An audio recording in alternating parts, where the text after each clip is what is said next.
Y ahora en nuestro segmento Visión 360 recordaremos lo ocurrido hace 3 años en la zona fronteriza de Esmeraldas, cuando un equipo periodístico de Diario El Comercio fue secuestrado, llevado a Colombia y posteriormente asesinado en medio de la selva.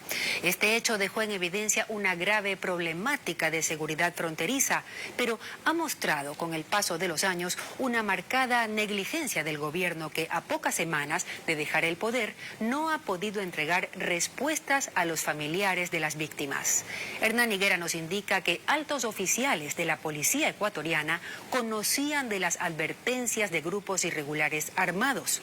Sin embargo, hasta hoy no existen investigaciones ni vínculos a ninguno de los involucrados dentro del caso, que por pedido del presidente posee documentación clasificada.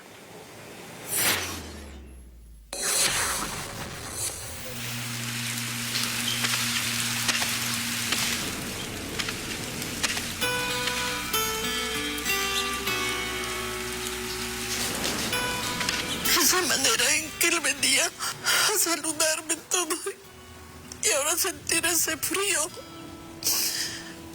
En primer lugar en mi hogar, en segundo lugar a mi persona. Es algo terrible.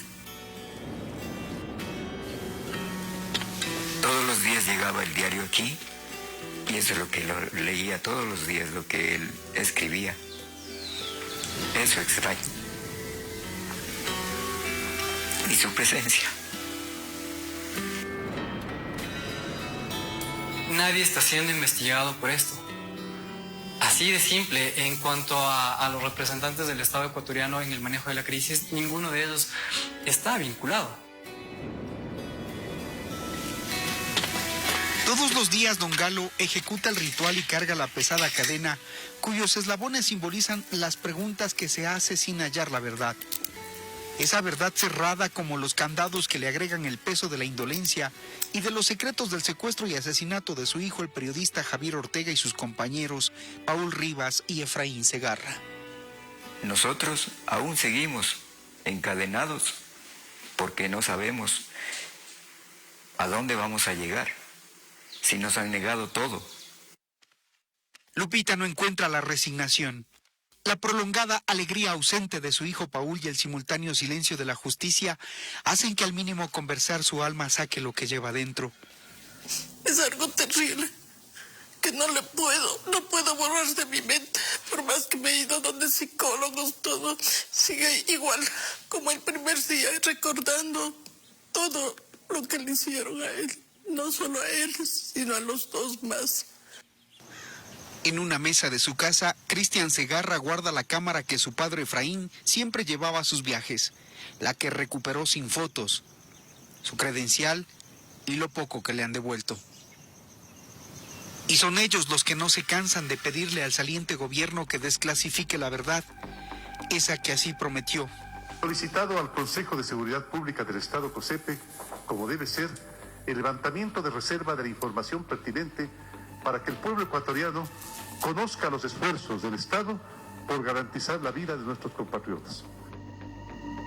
Son más de 1100 días de silencio, de dudas, y lo último que el gobierno hizo es avalar este oficio el pasado 17 de febrero, mediante el cual se informa que el Consejo de Seguridad Pública y del Estado, COSEPE, que dirige el presidente, pide no desclasificar las actas de 3 reuniones de crisis, argumentando afectación a la seguridad del Estado, sin explicar nada más. Lo que hemos tenido es una mentira sistemática por parte del gobierno, de las autoridades del turno, un silencio estatal permanente sobre este caso.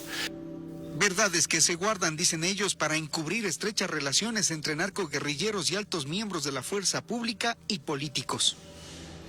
María Belén Arroyo, una de las autoras del libro Rehenes, tiene su hipótesis sobre el por qué el país no conoce la verdad. ¿Cuál crees tú que es la razón principal por la que el gobierno, después de haberlo ofrecido, se niega a desclasificar? ¿Qué hay? Lancemos una hipótesis, Hernán, y tendría relación con la penetración de los grupos narcoterroristas en estamentos de la sociedad ecuatoriana. El hecho de que un miembro de la oficialidad de la policía haya mantenido una fluida línea de comunicación con un miembro de la organización llamada Frente Oliver Sinisterra. Esa hipótesis tiene sustento en documentos e información invisibilizada hasta hoy, como estos chats entre Patricio Arízala, alias Guacho, y algunos de sus colaboradores, con quien era el comandante de la policía en San Lorenzo, el 13 de enero del 2018, 2 meses antes del secuestro de los trabajadores del comercio. Los guerrilleros pedían a la policía que se libere a Patrocinio Cortés, alias Cuco, Diego Tobón y James Coajiboy, detenidos por tenencia de armas y explosivos. Alias Tigre escribía al jefe policial que si no se libera tomarían acciones y lo cumplieron. Días después, estalló el coche bomba en el cuartel de policía en San Lorenzo.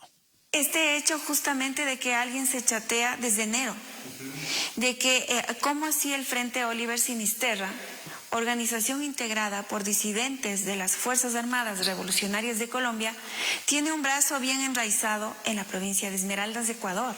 ¿Cómo así? ¿Con qué autoridad está pidiendo la liberación de sus muchachos? Mientras elementos policiales chateaban con los disidentes guerrilleros, entre enero y marzo sucedieron más enfrentamientos en San Lorenzo, Mataje y El Pan.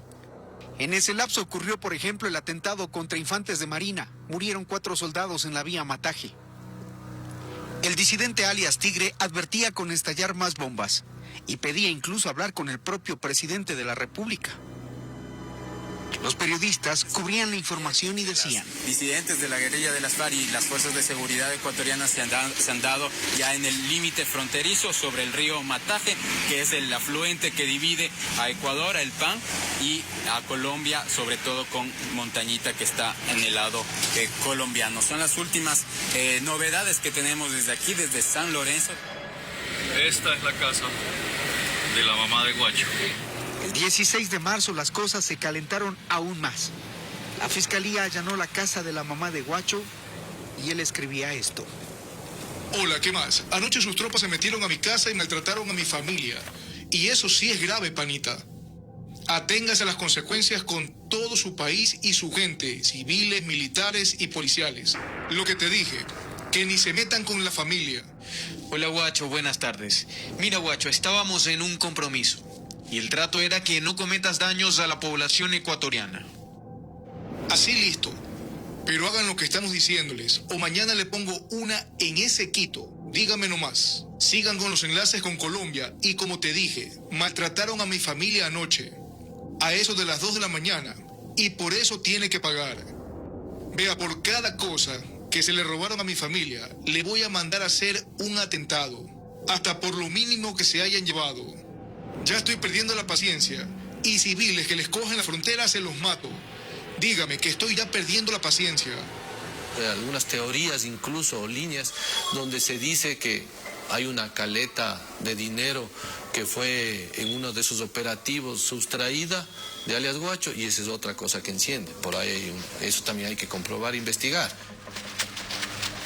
Hoy se sabe que de la casa de la mamá de Guacho, la fiscalía incautó computadores, documentos, libros y esta cámara de video que colgaba de la sala de la casa y que registraba quién entraba y salía de esa vivienda en Mataje. 3 años después, Fiscalía no ha revelado qué encontró en esas imágenes. Las advertencias estuvieron dadas. La policía sabía la gravedad de las amenazas, todas cumplidas. ¿Por qué entonces no se evitó el secuestro? El cuento de siempre. Se tapan los unos a los otros, comenzando desde el jefe máximo, que es el presidente. Todos tienen la culpa. El exministro del Interior fue consultado por este programa. Había miembros de la Policía Nacional chateando con Guacho. Sí, mire, eso es algo que yo no conocía en su momento, no fui informado a detalle de estas interacciones que existían. Simplemente cuando ya sucede el acontecimiento mayor del atentado contra el destacamento de policía en San Lorenzo, se me informa un poco de estas interacciones que existían y que había un oficial que estaba teniendo estas comunicaciones y demás. Ni los miembros de la policía pudieron hablar el mismo idioma en un lenguaje y una perspectiva de amenaza a la seguridad nacional.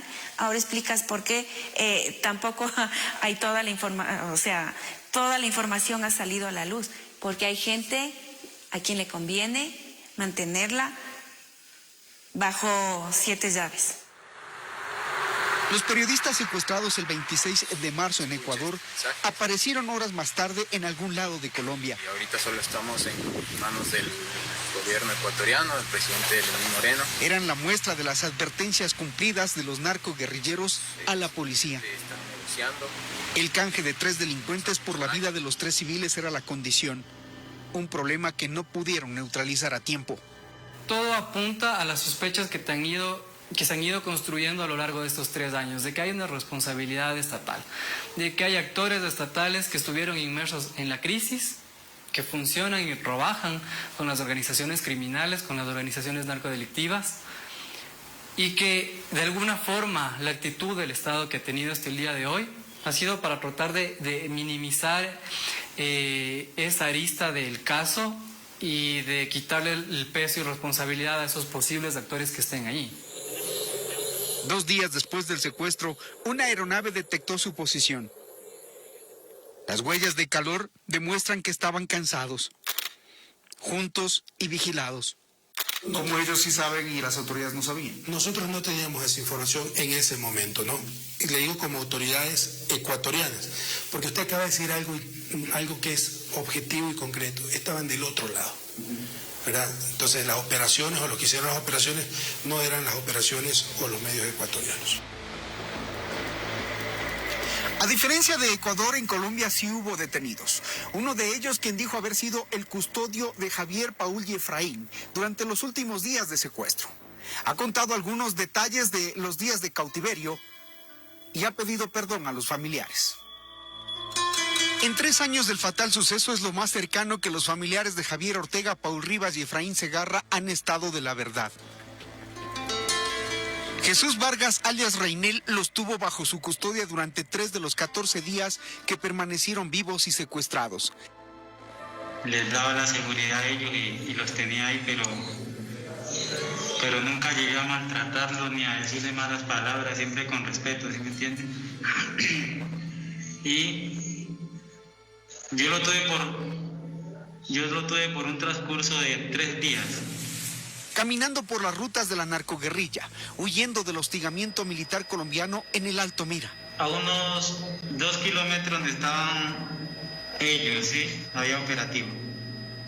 Y pues mantenía el avión siempre por ahí dando vueltas, buscando ubicación. En los 3 días que yo estuve con ellos, yo me cambié 3 veces de lugar. Alias Reinel tampoco entiende por qué no se dio la libertad que se negociaba con altos funcionarios del gobierno de Ecuador, a quienes prefieren no identificar por miedo. La liberación sí, la verdad sí se iba a dar. Esa liberación sí se iba a dar, eso estaba bien avanzado. Se estaba hablando con gente de allá del otro lado, pero pues como no sé qué ocurrió, la verdad, el gobierno colombiano como que se metió entre el medio de esa conversación y pues se dañó. Ha dado detalles sobre las duras jornadas del secuestro y antes de pedir perdón a los familiares, relató que Guacho el sábado 7 de abril enojado ordenó el asesinato de los periodistas y que no consultó a nadie, que los comunicadores y el conductor fueron trasladados a la zona del Alto Mira y ejecutaron la orden el domingo 8 de abril a las 11 de la noche. En la vereda Los Cocos, entre el río Quejuambí y el río Mira, en ese límite. Los mataron ahí y los enterraron ahí. El análisis de los informes forenses dice que Efraín recibió 2 disparos, Javier Ortega 4 y Paul Rivas 6. Factor común, disparos a la cabeza. Y por la dirección que tienen estos disparos, ya fueron ejecutados con las personas, porque también por las trayectorias podemos inferir de que estaban en un plano superior. ¿Qué es lo que nosotros inferimos con relación a eso? De que tal vez ellos ya hayan estado en la fosa cuando recibieron todos estos disparos. Este guerrillero fue sentenciado a 28 años de cárcel y aún no ha contado todo. Y como lo dijimos en el primer video, la interminable cobertura de los trabajadores del comercio sigue llena de dudas e hipótesis, como la que posiblemente murieron en fuego cruzado entre guerrilleros y Fuerza Pública de Colombia o Ecuador. Esta carta del puño y letra de Paul Rivas Rangatsu, como le decían sus amigos, queda como evidencia de lo que ellos querían. Pedían el cese al fuego, que Ecuador no colabore con Colombia y el canje de los detenidos de Huacho, que nunca se hizo a tiempo. ¿Por qué no lo hicieron? Muchas dudas sin respuesta. Secretos de Estado que se lleva el gobierno de Moreno, que abandonó a su suerte no solo a los familiares de Paul, Efraín y Javier, sino también a los de Oscar y Katy. Señor presidente, se le dice a usted que por favor nos ayude, que nos dé la mano. Que no nos pase lo que nos pasó a los periodistas. Nosotros tenemos hijos, tenemos familia que ir a ver al Ecuador. Bien secuestrados en la frontera norte, donde las cosas en nada han cambiado.